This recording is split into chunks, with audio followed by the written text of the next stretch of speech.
नमस्कार दोस्तों, और आज हम बात कर रहे हैं उस मुद्दे की जिसने बकरीद से पहले देश की राजनीति को गरमा दिया है। कुर्बानी पर धार्मिक भावनाएं, राजनीति और प्रशासन तीनों आमने सामने हैं। बकरीद के त्योहार से पहले कुर्बानी पर सियासी तनातनी छिड़ गई है। कई धर्मगुरुओं और बीजेपी नेताओं ने बकरीद पर कुर्बानी का विरोध किया है, तो कई नेताओं ने कुर्बानी के खिलाफ धमकी भरे अंदाज में बयान दिए हैं और इन्हीं बयानों ने बकरीद से पहले सियासी ताप बढ़ा दिया है। कई राज्यों में बकरीद से पहले तीखे बयानों का दौर चल पड़ा है। इसी बीच दिल्ली सरकार एडवाइजरी जारी कर गाय, बछड़े, ऊंट और अन्य प्रतिबंधित जानवरों की कुर्बानी और सार्वजनिक जगहों पर कुर्बानी पर रोक लगा दी है। कुर्बानी के त्योहार पर मजहबी तकरार तो बीते कुछ दिनों से लगातार जारी है, लेकिन बकरीद से पहले यूपी में बयानों का ऐसा सिलसिला शुरू हुआ जिसने विवाद को और ज्यादा गर्मा दिया। दरअसल बकरीद से पहले यूपी में बड़े पशुओं की कुर्बानी को लेकर राजनीतिक बयानबाजी जारी है। बीजेपी के एक और नेता संगीत सोम ने कहा है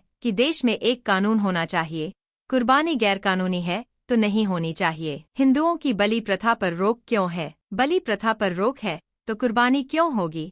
कुर्बानी जैसी व्यवस्था बिल्कुल बंद होनी चाहिए। सबसे तल्ख बयान यूपी में दर्जा प्राप्त मंत्री राजेश्वर सिंह का आया है, जो मंच से कुर्बानी का विरोध करते करते विवादित बयान दे गए। उन्होंने कहा कि किसी भी सूरत में प्रतिबंधित पशु मुसलमानों को हम नहीं काटने देंगे, और ये प्रतिबंधित पशु यदि कटे तो जिस तरह से पशु कटेंगे उसी तरह से कटेंगे और खून की धारा कुशीनगर से बहेगी। वहीं राजेश्वर सिंह के बयान के बाद यूपी में सियासी सरगर्मी तेज हो गई। समाजवादी पार्टी के अध्यक्ष अखिलेश यादव ने बीजेपी के मंत्री के इस्तीफे की मांग की। अखिलेश ने कहा कि ऐसे नेता और उनकी पार्टी की सदस्यता रद्द की जानी चाहिए। ये विचारधारा आ कहां से रही है? कहीं तो ट्रेनिंग मिल रही होगी। इन लोगों को बुनियादी सवालों पर बहस नहीं करनी। इसी बीच एमीम के प्रवक्ता ने आसिम वकार ने कहा कि जहां हजारों पशु रोज काटे जाते हैं और अल-दुआ बीफ एक्सपोर्ट करता है, 35 मुल्कों में उसका मांस जाता है, मोदी जी से उसका लाइसेंस कैंसिल कराएं। वहीं बकरीद से पहले जिस तरह से नेताओं की बयानबाजी चल रही है और कुर्बानी को लेकर चेतावनी धमकियों वाली सियासत हो रही है, उसे लेकर पुलिस प्रशासन सतर्क है। इसी बीच यूपी पुलिस के डीजीपी ने सख्त गाइडलाइन जारी की है। एडीजी, आईजी और एसपी को निर्देश है कि सभी जिलों में संवेदनशील इलाकों पर पुलिस, पीएसी और होमगार्ड की पर्याप्त तैनाती की जाए। दंगा निरोधी उपकरणों से लैस क्विक रिस्पॉन्स टीम तैयार रखी जाए। सोशल मीडिया पर अफवाह फैलाने वाले और भड़काऊ पोस्ट पर सख्त चौकसी रखी जाए। इसके साथ ही धार्मिक स्थलों के आसपास प्रभावी गश्त बढ़ाई जाए। साथ ही प्रतिबंधित पशुओं की कुर्बानी पर पाबंदी सख्ती से लागू की जाए। बकरीद के त्योहार से पहले पुलिस प्रशासन की पूरी तैयारी है, लेकिन तमाम नेताओं के बयानों से चलते तनाव बना हुआ है, जिसे लेकर विरोधियों का सरकार पर हमला हो रहा है। कुर्बानी पर तकरार और सियासी वार पलटवार के बीच प्रशासन तैयार है। हालांकि उकसाऊ बयानों के चलते यूपी में सियासी तल्खी का पारा भी हाई है। बकरीद से पहले राजधानी दिल्ली में बयान की बहार है। ईद से पहले दिल्ली सरकार ने सख्त गाइडलाइन जारी की है। गाइडलाइन में साफ कहा गया है कि खुले में या प्रतिबंधित पशु की कुर्बानी की जाती है तो ऐसी करने वालों के खिलाफ सख्त कार्रवाई होगी। एडवाइजरी में गाय, बछड़े, ऊंट और अन्य प्रतिबंधित जानवरों की कुर्बानी पर पूरी तरह रोक लगा दी गई है।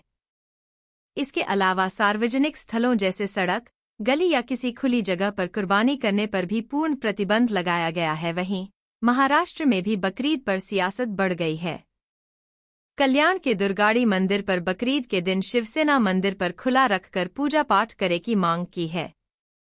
इसी मांग को लेकर पिछले दिनों ठाकरे की शिवसेना के उपनेता विजय साल्वी और शिवसेना विधायक विश्वनाथ भोईर पुलिस के पास पहुंचे थे। दरअसल शांति भंग होने के डर से पुलिस बकरीद के दिन कल्याण के दुर्गाड़ी किले के मंदिर को बंद कर देती है और नमाज कुर्बानी तक दुर्गाड़ी किले में प्रवेश करने, सुबह की आरती और घंटे घड़ियाल बजाने पर प्रतिबंध लगाती रही है।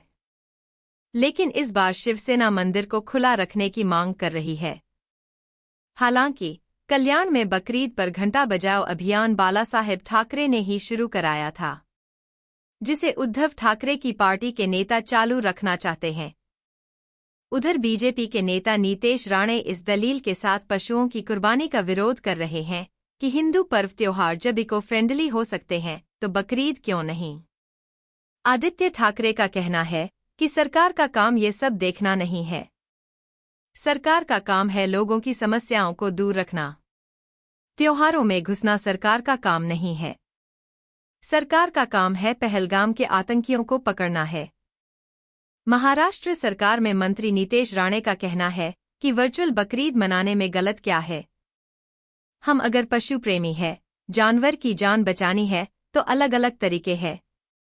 जब हिंदू त्योहार से पहले हमें कुछ लोग सलाह देते हैं वो सरकार के माध्यम से नहीं आते, ये और बात है कि एक तरफ बीजेपी नेता और मंत्री नीतेश राणे एक तरफ बकरीद पर कुर्बानी का विरोध कर रहे हैं, दूसरी तरफ महाराष्ट्र की सरकार और पशुपालन मंत्री पंकजा मुंडे ने पशुओं के वध से पहले लगने वाला परीक्षण शुल्क 200 रुपये से घटाकर 100 रुपये कर दिया है। मध्य प्रदेश बकरीद पर खुले में कुर्बानी को लेकर उठे विवाद के बीच अब मध्य प्रदेश वक्फ बोर्ड ने कुर्बानी को लेकर एडवाइजरी जारी की है, जिसमें कहा है कुर्बानी की जगह को चारों तरफ से दीवार टीन शेड से बंद रखें।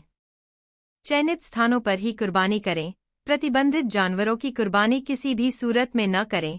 कुर्बानी का कोई वीडियो बनाकर सोशल मीडिया पर वायरल न करें। ईद की नमाज केवल ईदगाह के अंदर और मस्जिद परिसर में ही पढ़े। आपको क्या लगता है, कुर्बानी पर रोक लगनी चाहिए या नहीं? क्या बकरीद पर हो रही राजनीति जायज़ है? नीचे कमेंट में अपनी राय जरूर बताएं। वीडियो अच्छा लगा हो तो लाइक, शेयर करें और चैनल को सब्सक्राइब करना न भूलें।